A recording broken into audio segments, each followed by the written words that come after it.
அனைவருக்கும் வணக்கம். ஒரு நண்பர் இந்த கேள்வியை கேட்டிருக்கார். ஐயா, நீங்கள் யோகத்தின் மூலமாக தான் இந்த கர்மாவை கரைக்க முடியும், கர்மாவை சமன்படுத்த முடியும் அப்படின்னு நீங்கள் சொல்லிருக்கீங்க. இப்போ பாவம் செய்தால் அதன் விளைவாக நீங்கள் பிறவி எடுக்கணும் அப்படின்னு சொன்னீங்க. புண்ணியம் செய்தாலும் அதன் மூலயமாக பிறவி எடுக்கணும்னு சொன்னீங்க. ரெண்டுத்தையும் ஈக்குவல் பண்ணுறது யோகத்தினால தான் முடியும்.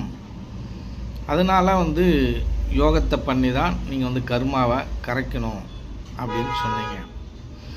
இப்போ யோகம் பண்ணும்பொழுது எப்படி கர்மா கரையும் அப்படின்னு எங்களுக்கு கொஞ்சம் தெளிவாக சொல்ல முடியுமா?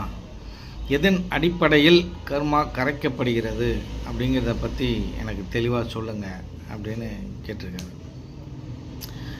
இப்போ யோகத்தில் உடல் ரீதியாகவும் கர்மாக்கள் கரைக்கப்படுகின்றன, மன ரீதியாகவும் கர்மாக்கள் கரைக்கப்படுகின்றன.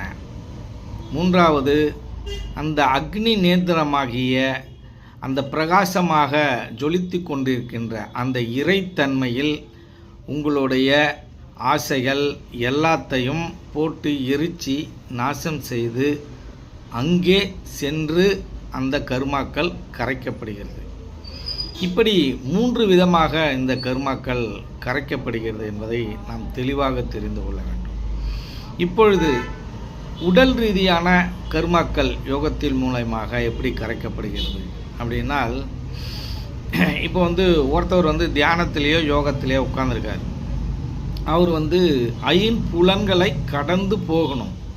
ஆனால் அவர்களால் ஐம்புலன்களை கடந்து போக முடியுதா அப்படின்னா கடந்து போக முடியல. கை வலிக்குது, கால் வலிக்குது, ரொம்ப நேரம் உட்கார முடியல, நிமிர்ந்து உட்கார்ந்துருக்கணும், இப்போ உடம்பெல்லாம் வலிக்குது. அப்போ அது ஒரு விதமான துன்பம். இதன் மூலமாக கர்மாக்கள் கரைக்கப்படுகிறது. அதுக்கு அடுத்தாற்போல் மனதை யோகத்தின் மூலம் கட்டுப்படுத்தப்படுகிறது. மனம் எங்கேருந்து வந்துச்சோ அந்த ஜீவன்லேருந்து வந்ததை அந்த ஜீவனை கொண்டு போய் அங்கே லைக்க செய்கிறது. அந்த ஜீவன் இருக்கும் இடத்தில் பிரகாசமாக அருட்பெருஞ்சோதியாக இறைவன் இருக்கிறார். அங்கேயும் கொண்டு போய் ஆசைகள், மோகங்கள், காமங்கள் எல்லாத்தையும் அந்த ஜோதியில் போய் கலந்து எரித்து அங்கேயும் என்ன பண்ணப்படுகிறது? ஆசைகள் எல்லாம் சர்வநாசமாகி ஒரு ஒப்பற்ற தன்மைக்கு நாம் மாறப்படுகிறோம். பிறவியில்லா பெருங்கடலை நீந்துவதற்கான அந்த வேலையை பூர்வ மத்தியத்திலிருந்து செய்யப்படும்.